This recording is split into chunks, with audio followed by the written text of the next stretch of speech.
guys, so I'm here today to do my January reading wrap up. This is kind of a December/January reading wrap up, but I only read one thing in December and it was 2 short stories in a tiny little book, so I feel like it's pretty much just a January reading wrap up, but I will mention the book that I read in December. So without further ado, let's get into reviewing the books. So the book I read in December was Lizzie Borden by Angela Carter.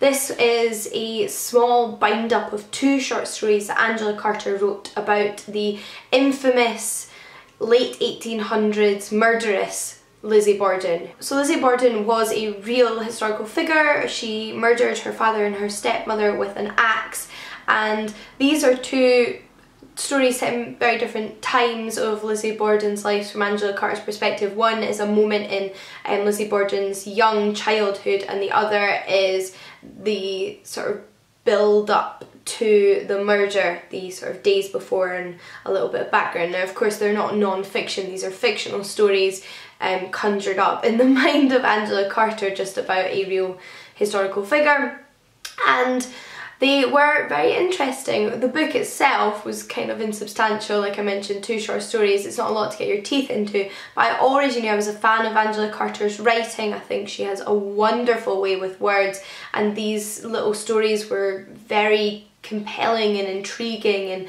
disturbing, and had you completely fascinated. So I think she did a really good job in that. I've never read anything else about Lizzie Borden. It's not somebody I really knew that much about. Moving on to some more substantial books. The first book I read in the month of January, or play, was Hecuba by Euripides. Now I have mentioned in a few videos recently how I'm trying to read all of the ancient Greek tragic plays. I'm well over halfway through this goal. It's more of a lifetime goal, but I'm steadily making progress, and Hecuba was the latest on that list that I read. It follows Hecuba. Hecuba was the queen of Troy. She was the wife of Priam, the mother of famous heroes like Hector and Paris, so quite central to a lot of the myth around the Trojan War, and you know, some really popular myth there.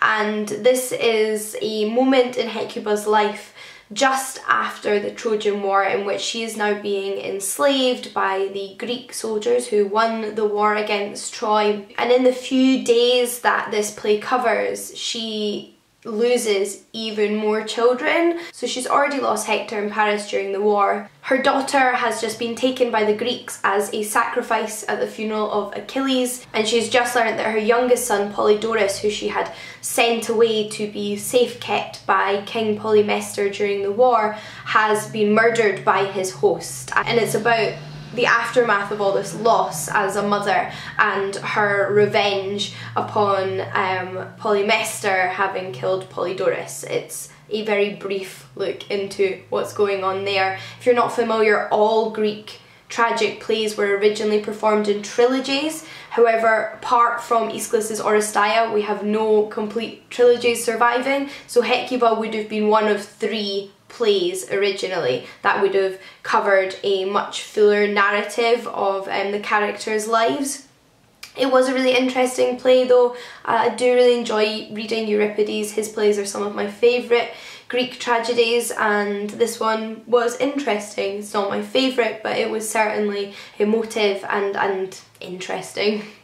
My adjectives are not with me today. I then read the winners of the Costa Book Awards category prizes, all of which were then shortlisted for the Book of the Year, which is actually being announced tonight before I film this video, so I don't know who's won yet, but you will already know before this video goes up. I'm hoping it's Eleanor Oliphant, but we shall see.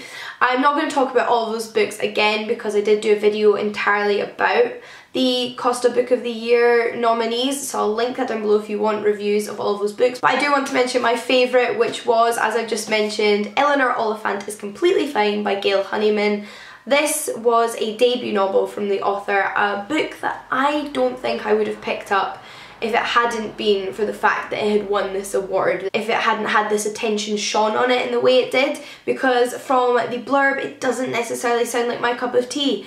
How wrong I was though. This was a masterful debut novel and it had me completely absorbed in the character's life and story, and I just absolutely adored it.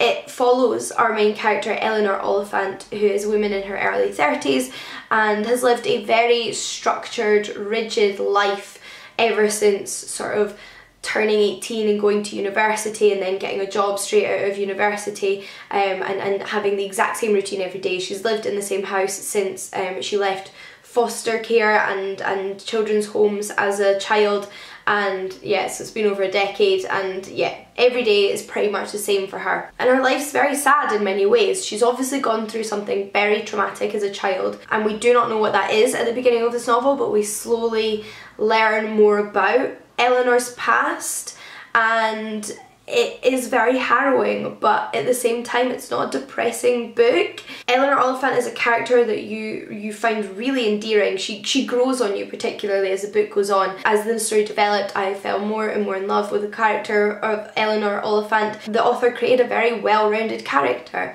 Now, naturally, for a book where a character's life follows a very rigid pattern, something happens to change that. Near the beginning of the narrative, Eleanor and a co-worker help an older man who has collapsed in the street, and this just shifts Eleanor's whole life in little ways that have a bigger impact, and her life kind of opens up and she makes discoveries about herself, and it's just such a wonderful book. I could not rate this one more highly. I think the hype is totally worth it. Plus, it's set in Glasgow. I feel like that is a selling point. I then finished listening to an audiobook that I did actually start a little while ago, and that is The Shepherd's Crown by Terry Pratchett. This is both the 41st and final Discworld novel that Terry Pratchett wrote shortly before he passed away. It's also the final in the Tiffany Aching series, which was a series within the Discworld series that began with the Wee Freemen. And this book was quite an emotional listening experience for me for many reasons. The theme of endings is very prevalent in it because Terry Pratchett knew how ill he was when he was writing this book. That very much comes through. Some of your old favourite characters are very much impacted by this theme, and you see a real change and development in the Discworld and Tiffany Aching and the people around her. And that was quite sad and emotional. It's also, like I mentioned, the last in the series that began with The Wee Freemen, which was the book that got me into the Discworld series when I was maybe 12 or something like that. My dad gave it to me to read when we were on holiday together, as he was already a big fan of the Discworld. He read all of the Discworld books, I believe. I used to buy them for his birthdays and Christmases whenever they came out. And he got me into Discworld through The Wee Freemen, and it was a book that I felt very much that I shared a relationship with him with. We made jokes about it, and it was a special memory for me. And having lost my dad recently, just everything about the experience of reading that book with the themes and all of that, and sorry, I'm getting really upset, but this is it. Literature very much touches our lives, and it would be wrong to say that it didn't have an emotional impact on me and that it wasn't part of something wider.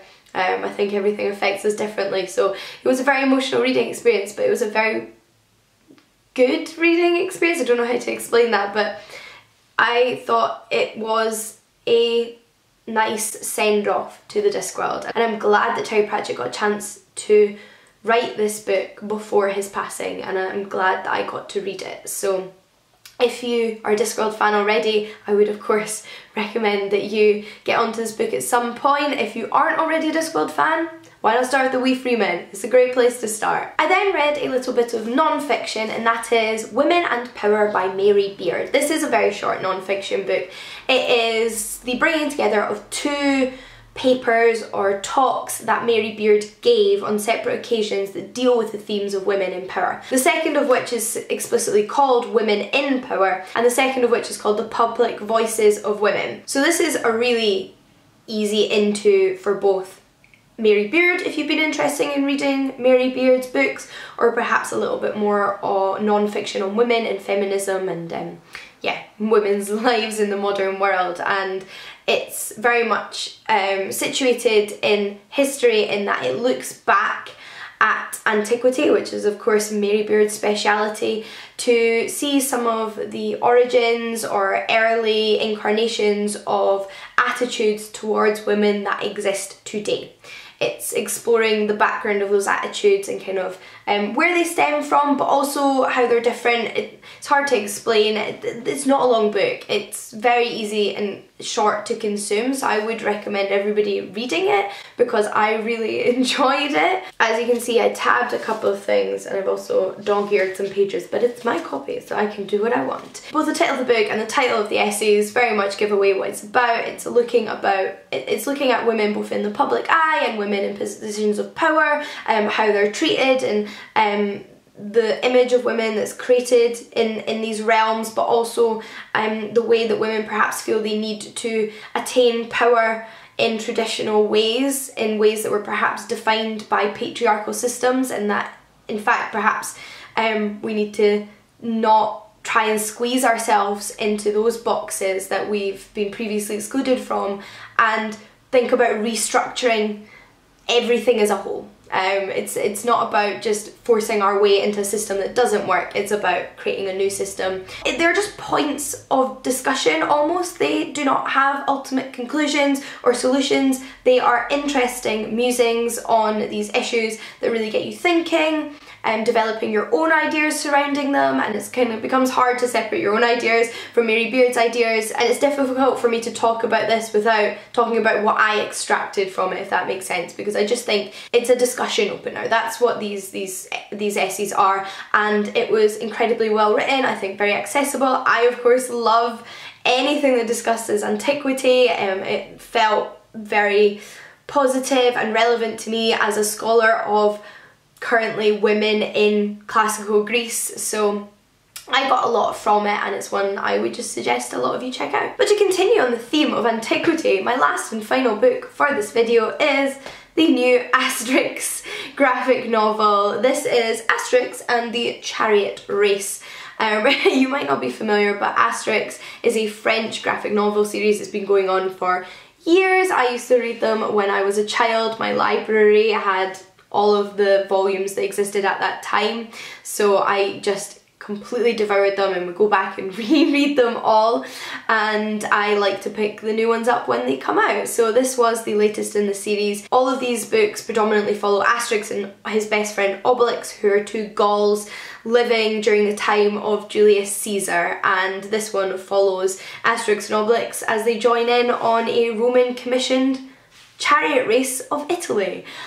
They're just really funny, good, fun books. They always make me laugh. They're full of fun little puns, and they have that nostalgia that I associate with my childhood. I've always enjoyed the humour in these books. I also love that it's set in antiquity. It was one of my very early exposures to antiquity, and I just have such a soft spot for these books. Over the years, some of the newer ones have been a bit hit or miss, given that they have new writers and illustrators involved, but I think this one was definitely a hit, actually. I thoroughly enjoyed this one and didn't feel like it let down the Asterix universe in any way, so if you're a fan, check this out. And in general, if you think you might be interested, Asterix is a series that I would just suggest everybody reads. Have I said that about all of the books in this video? You should all read them. I've enjoyed most of what I've read recently. I am also in the middle of a few more books that I'm really enjoying and can't wait to talk to you about once I've finished them. But if you do have any thoughts on the books I've mentioned in this video, I would love to hear them. Love chatting to you all about books, and I feel like, well, it has been 2 months since I did a wrap up, since I didn't have anything really to talk about in December, so I'm really raring to go with those bookish chats. But until next time, happy reading, and I'll see you all again soon. Bye!